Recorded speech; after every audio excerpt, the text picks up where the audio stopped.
Vamos lá então, olha só.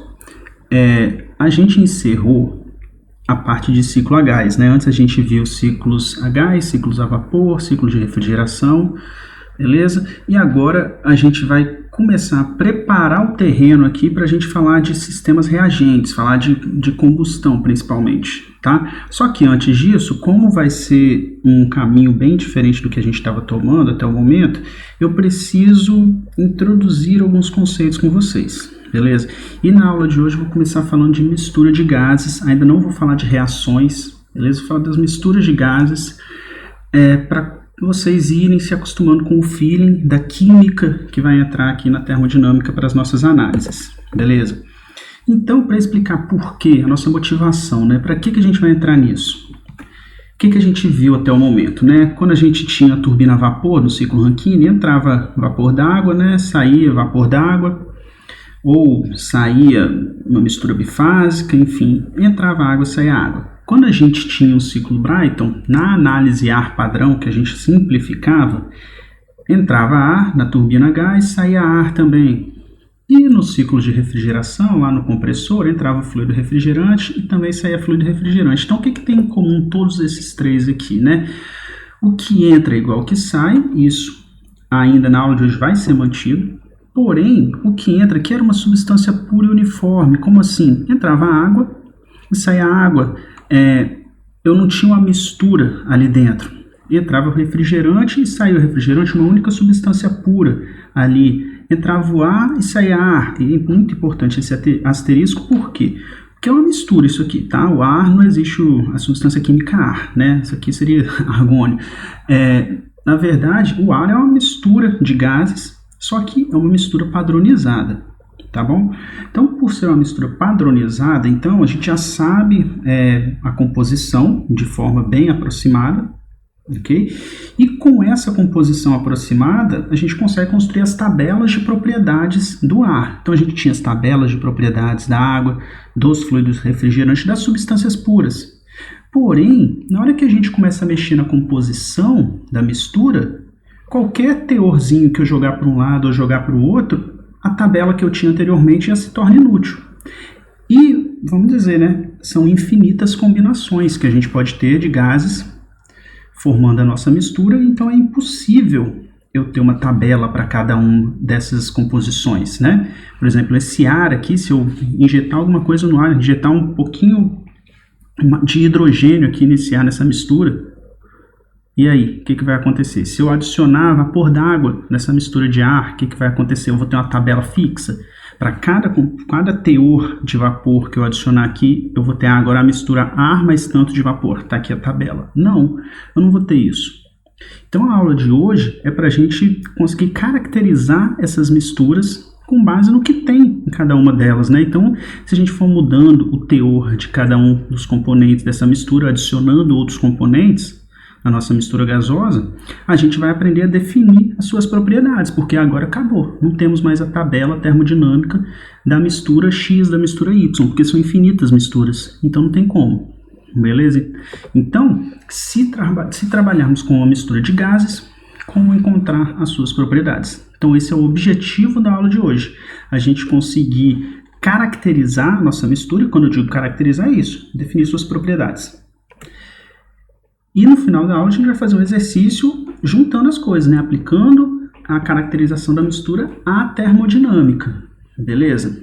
Então vamos lá, né? Então o nosso objetivo hoje é descrever a mistura. E vamos lá, começar engateando antes de andar, correr e sair voando, né?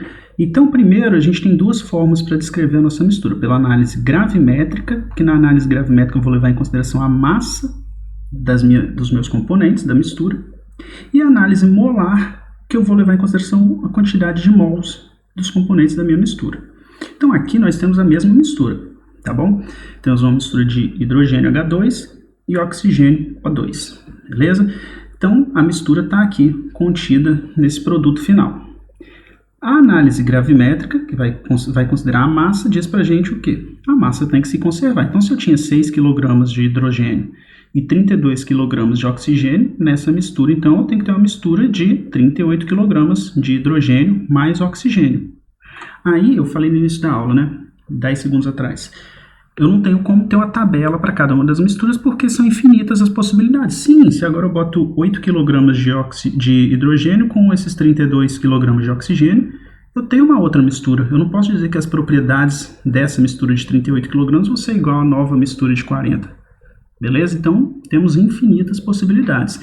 E caracterizar essa mistura tem dois caminhos. Pela massa, então, ou pela quantidade de mols. Então, aqui nessa mesma mistura, é a mesma mistura aqui em cima e aqui embaixo, tá? Eu tenho 3 kmol de hidrogênio e 1 kmol de oxigênio. Então, tenho 3 mais 1. Essa mistura de gases aqui vai ter 4 kmols. Beleza? Então, dependendo do caminho da análise que a gente for fazer, a gente vai ter então os parâmetros a serem definidos, né? Então, acho que a análise gravimétrica é algo que a gente talvez esteja mais acostumado, né? Porque tudo que a gente trabalhou até hoje foi na base mássica. Então, o que que diz aqui? Que a massa da minha mistura M, é igual ao somatório da massa de cada componente I. Então, no caso aqui, como é que ficaria isso? Qual é a massa da minha mistura? 38 kg. Qual é a massa de cada componente? A massa do hidrogênio, 6 kg. A massa de oxigênio, 32 kg. Beleza? Então, juntando essas duas informações aqui, que é a massa de cada componente, e quando eu botar I, que é o índice para cada um dos componentes gasosos da mistura. Beleza? Então, a soma dos componentes vai dar a massa da mistura. Do mesmo jeito, se a gente fizer a análise molar, o número de mols da minha mistura N, então, é o número de mols total da mistura, é igual ao somatório do número de mols de cada um dos componentes I da minha mistura. Então, o número de mols de hidrogênio, 3. O número de mols de oxigênio, 1. O número de quilomols, né, na verdade. Então, o número de quilomols da minha mistura, 4. Tá? Então, primeira parte está aqui, a forma de descrever pela massa da mistura, pelo número de mols da mistura composto pela massa e pelo número de mols de cada um dos componentes, né? Agora, se a gente for analisar cada um dos componentes, nós vamos ter dois termos importantíssimos aqui, que são a fração mássica de um determinado componente e a fração molar de um determinado componente.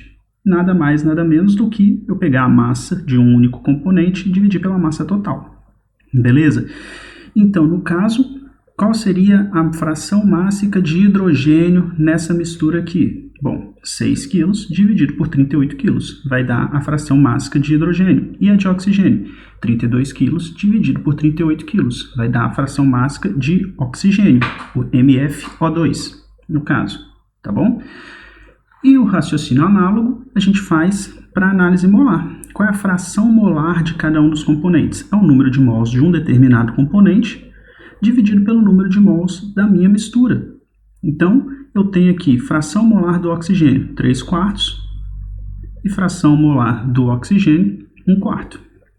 Então, tem 75% na base molar e 25% na base molar de oxigênio, 75% de hidrogênio. Beleza? Então, representado pela letra Y. É a fração molar de um determinado componente. O I você sempre vai substituir pela molécula em análise, tá bom? Então, obviamente, gente, se a gente fizer um somatório de todas essas frações, a gente vai chegar a 100%, né? Se eu somar aqui, ó, 6 com 32, vai dar o 38, né? Então, vai dar 100% da massa da minha mistura. Somar os mols aqui, 3 com 4, 3 com 1, desculpa, vai dar 4, que é 100% dos mols da minha mistura. Então, a soma das frações mássicas e frações molares vai sempre dar 1, tá? Outra propriedade bem importante que a gente tem aqui para descrever os nossos componentes, primeiro eu vou falar dos componentes para depois falar da mistura, é a massa molar, que eu acredito que vocês já tenham visto, né? E cada um dos nossos componentes vai ter a sua massa molar. O que é a massa molar? É a massa que um determinado número de mols dessa mistura vai ter, desse componente vai ter, desculpa. Então, ela pode ser em grama por mols, quilograma por quilomols, depende, é uma unidade de massa dividido pela quantidade de mols, tá? Então, esses valores, por exemplo, aqui, oxigênio, o H2, a massa de H2 seria o quê? 2 kg por quilomol. Beleza? 2 kg por quilomol, se eu tenho 6 kg, então, eu tenho 3 kmols. Tá? A massa molar, gente, é a nossa ferramenta para quê? Para transitar de uma base para outra, tá bom? Beleza, então, cada um dos componentes tem sua massa molar. E a gente vai ver já já como que a gente vai determinar a massa molar dessa mistura, tá? Mas antes, então, vamos fixar aqui um pouquinho com esses dois primeiros conceitos da análise molar e da análise mássica, tá? Da análise gravimétrica. Então é o seguinte, o que a gente vai fazer aqui? A gente vai determinar as frações molares e mássicas da seguinte mistura. A mistura contida aqui nesse volume tem 3 kg de oxigênio, 5 de nitrogênio e 12 de metano, tá? Então, vamos determinar, já que a gente já tem as massas aqui, vamos começar pela análise mássica, pela análise gravimétrica. Então, primeira coisa, qual é a massa total dessa mistura? É a soma das três, bem direto. 3 mais 5 mais 12, a gente vai ter aqui essa mistura tudo aqui dentro, tem um total de 20 kg, né? Então, a fração mássica é o quê? É o V, então, qual o teor em massa de cada um dos componentes, tá?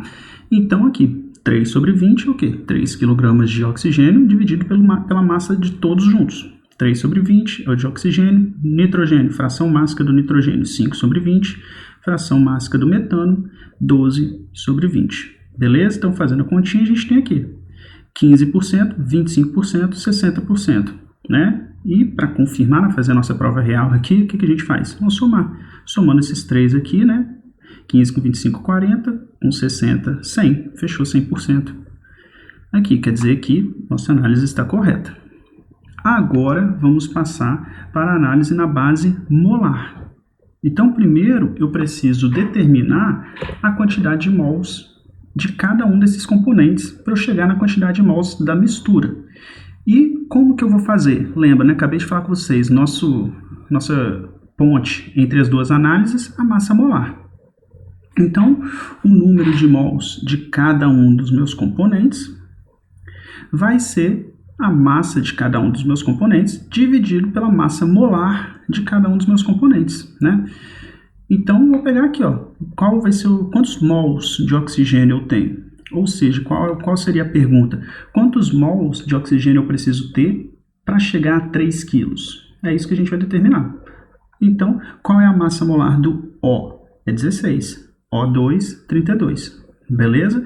Então, eu tenho 3 kg de O2 e 1 kmol de O2 pesa 32 kg.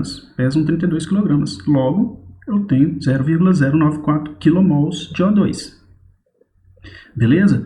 Agora a gente pode estender isso aqui, esse raciocínio, para o nitrogênio e para o metano. 5 kg, 1 kmol de nitrogênio pesa 28 kg, então temos 0,179 kmol de nitrogênio.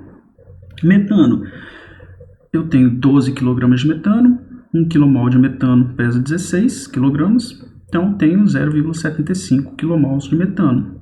Quantos mols eu tenho na minha mistura, então? A soma, vou somar esses três, essa minha mistura tem 1,023 kmol, tá bom?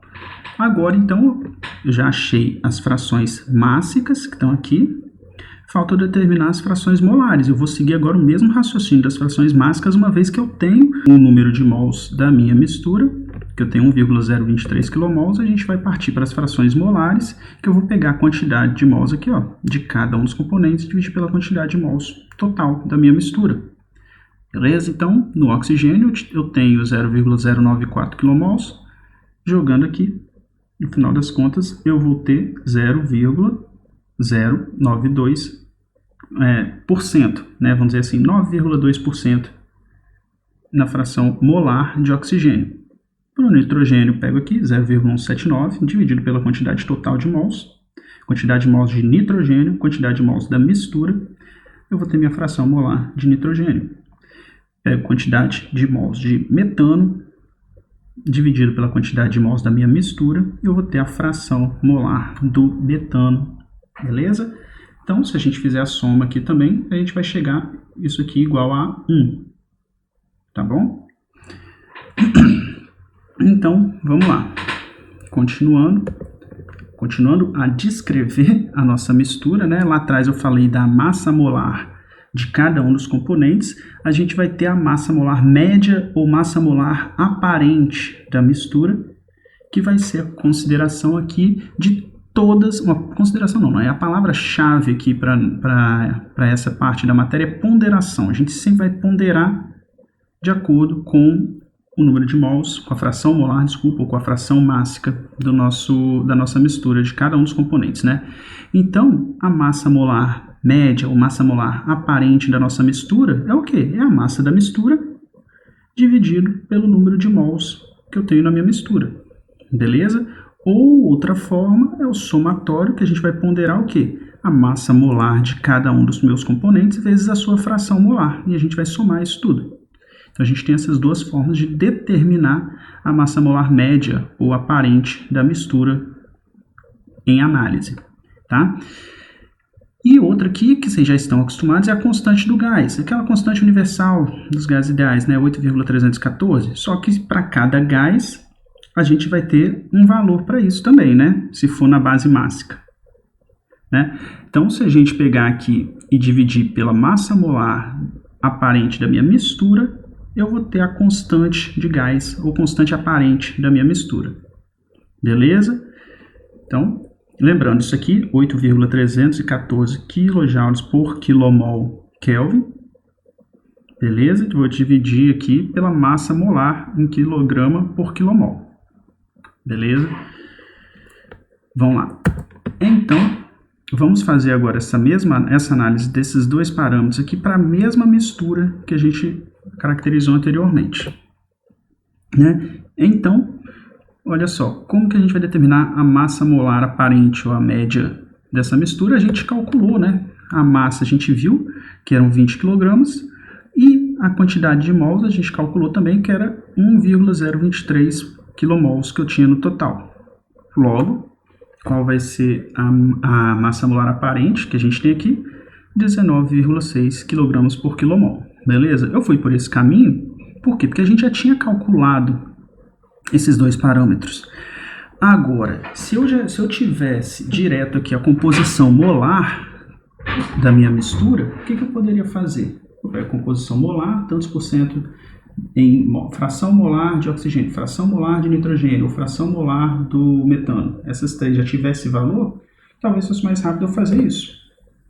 Eu venho aqui e boto a fração molar de cada um desses componentes.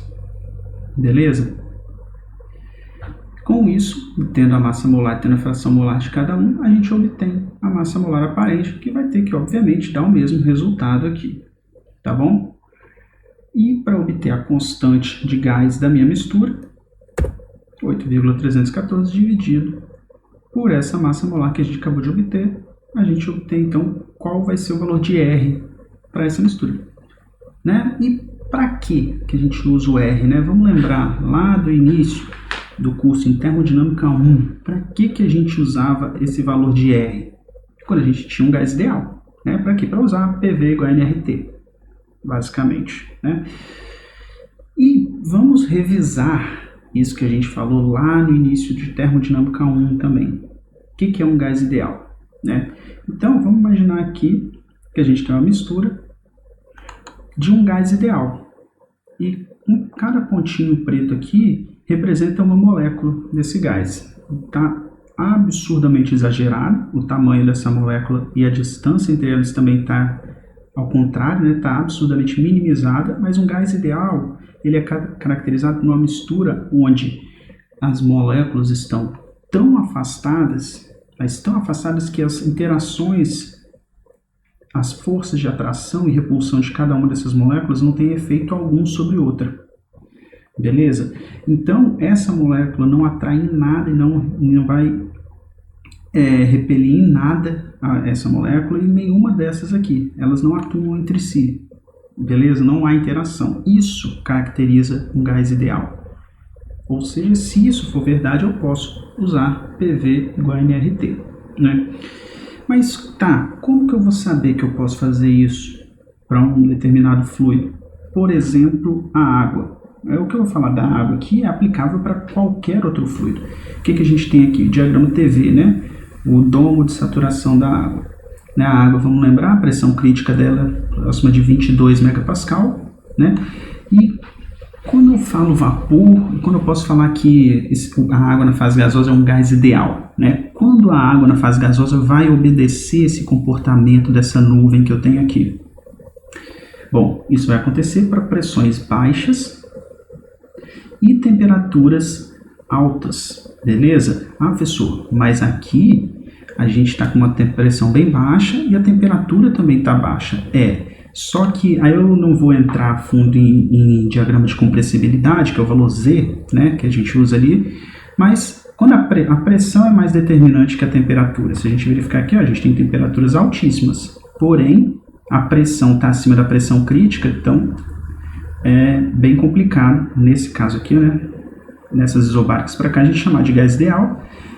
E a gente tem aqui, então, né, nesse gráfico, que valores do erro percentual de se usar uma análise de gás ideal com relação à realidade. Como assim usar a análise de gás ideal? Se eu pegar e falar, ó, minha pressão é tal, volume é tal, está na determinada temperatura, eu tenho tantos mols de água.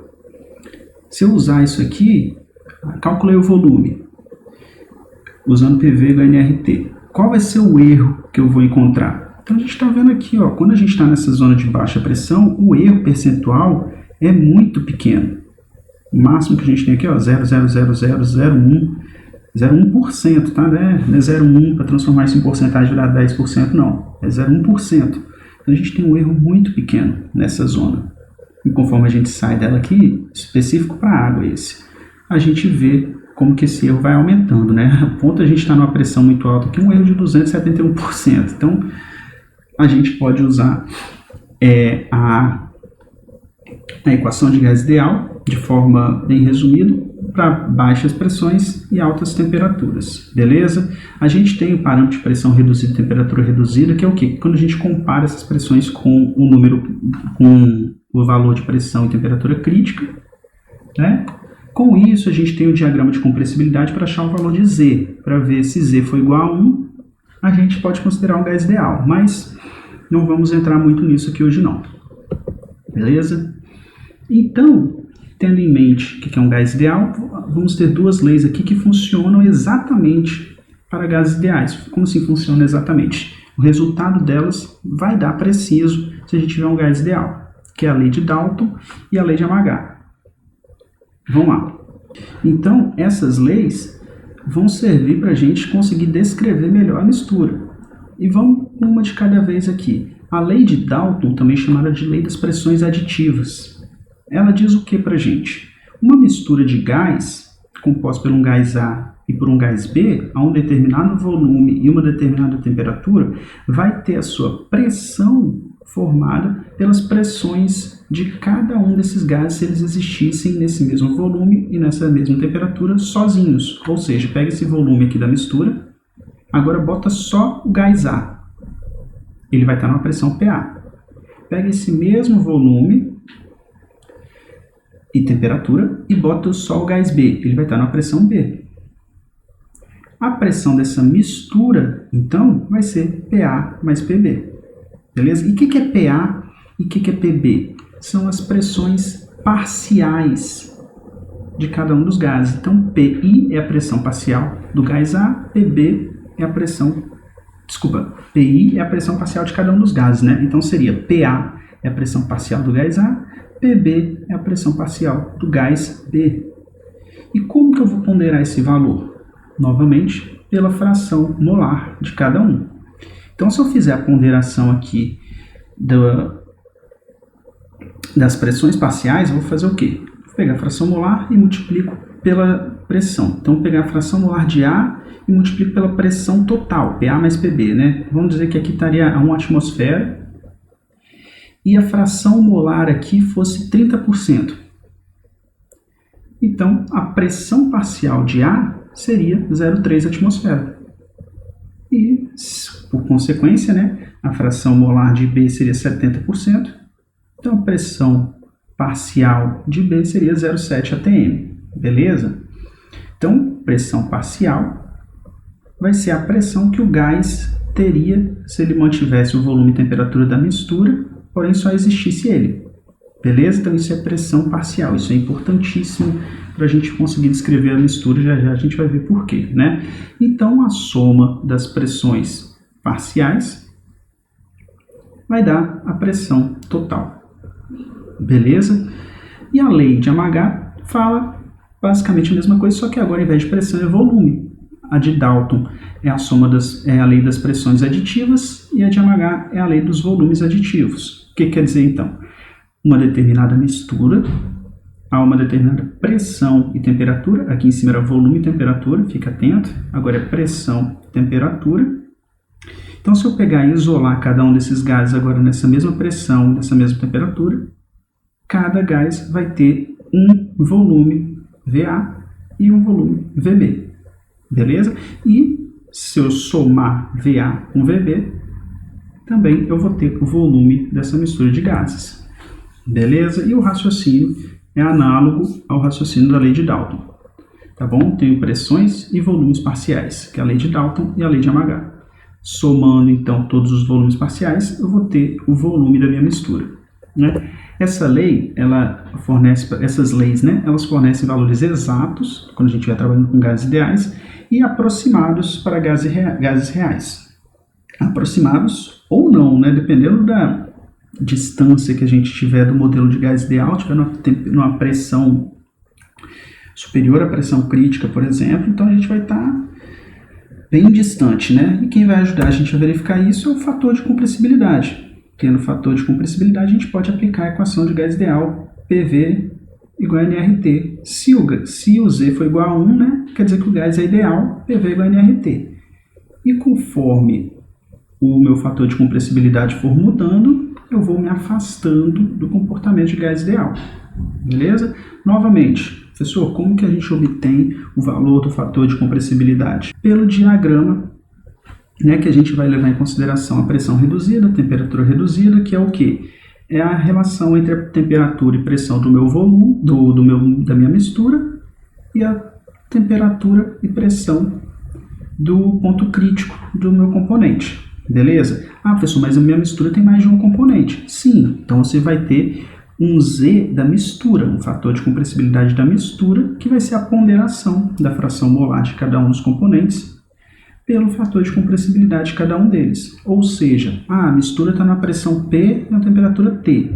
Beleza, eu vou pegar o componente A e vou ver qual é a pressão crítica e qual é a temperatura crítica de A. Vou comparar aqui, fazer a razão, né? Em função dessa pressão e dessa temperatura, eu vou ver quanto que vai valer a pressão reduzida e a temperatura reduzida. Vou lá no diagrama de compressibilidade e acho Z para cada um deles para poder aplicar aqui. Beleza? A pessoa está falando de forma muito rápida e superficial isso aí. Estou mesmo, porque eu não vou entrar a fundo na análise para gases reais. Beleza? Estou só explicando o procedimento. Bom, então a gente está vendo como caracterizar a mistura, e se a gente vai caracterizar a mistura, não tem como, né? A gente tem que obter as suas outras propriedades, que vão ser calor específico, energia interna, entalpia, entropia, beleza? Então, novamente, a nossa análise tem dois caminhos, a base mássica ou na base molar, tá bom? Então, se for na base mássica, todas as propriedades vão ser uma ponderação das propriedades para cada um dos componentes vezes as suas frações, mássicas ou molares. Por exemplo, vamos lá, calor específico da mistura que eu vou ter, CP ou CV, tanto faz, né? Os dois vão ser obtidos da mesma forma. Vai ser o quê? O somatório das frações mássicas de cada um dos componentes da mistura vezes o calor específico de cada um desses componentes. Beleza? Então, eu vou ter que ponderar isso. Energia interna, mesma coisa. Qual é a energia interna da minha mistura? Eu vou pegar a fração mássica de cada um dos componentes e vou multiplicar pela energia interna de cada um desses componentes. Eu vou lá e calculo. Eu tenho 30% em massa de CO2. Qual é a energia interna, então, da minha mistura? Eu não sei, eu preciso saber o resto. Mas a contribuição do CO2 vai ser o quê? 0,3 vezes a energia interna do CO2 naquela determinada condição, pressão e temperatura. Como a gente está falando de gás ideal, né? Temperatura apenas. Entalpia, mesma coisa. Entropia, mesma coisa também para analisar, sempre ponderando pela fração mássica. Na base molar, gente, o raciocínio é o mesmo. Então, mesma coisa aqui para a base molar, né? Eu vou ponderar agora, ao invés da fração mássica, pela fração molar e a propriedade a propriedade em questão que eu quero obter de cada um dos meus componentes no estado que eu tiver ali, temperatura, pressão, enfim. Mas aí que tá. Quando eu estou trabalhando com gás ideal, Cp, energia interna e entalpia, são funções apenas da temperatura, beleza? Então, se eu tenho temperatura, tranquilo, já venho aqui direto e vejo, ó, minha fração mássica é tanto, qual é a temperatura? Tá, então qual é a energia interna do meu componente tal nessa temperatura? Obtenho aqui, já faço a ponderação de todos, somatório de todos os componentes, e chego na energia interna da minha mistura, beleza? Entalpia, mesma coisa, calor específico, mesma coisa. Porém, entropia não. Entropia é uma função da temperatura e da pressão, ou do volume da minha mistura, beleza? Então, eu preciso ter essas informações, tá? Por exemplo, se a gente abre aqui aquela nossa caixinha de texto das propriedades do IT, se a gente olhar aqui, ó, Cp, Cv, entalpia e energia interna. Todos aqui dependem apenas da temperatura. Ó, Cp função de temperatura, Cv, H e U só função de temperatura. Beleza? Temperatura aqui, né? Você tem a temperatura. Você pode fazer a relação inversa, né? Se você tiver entalpia ou energia interna. E entropia e volume específico não são funções de temperatura e pressão, né? E se a gente tiver temperatura e volume específico também, a gente consegue obter a energia interna.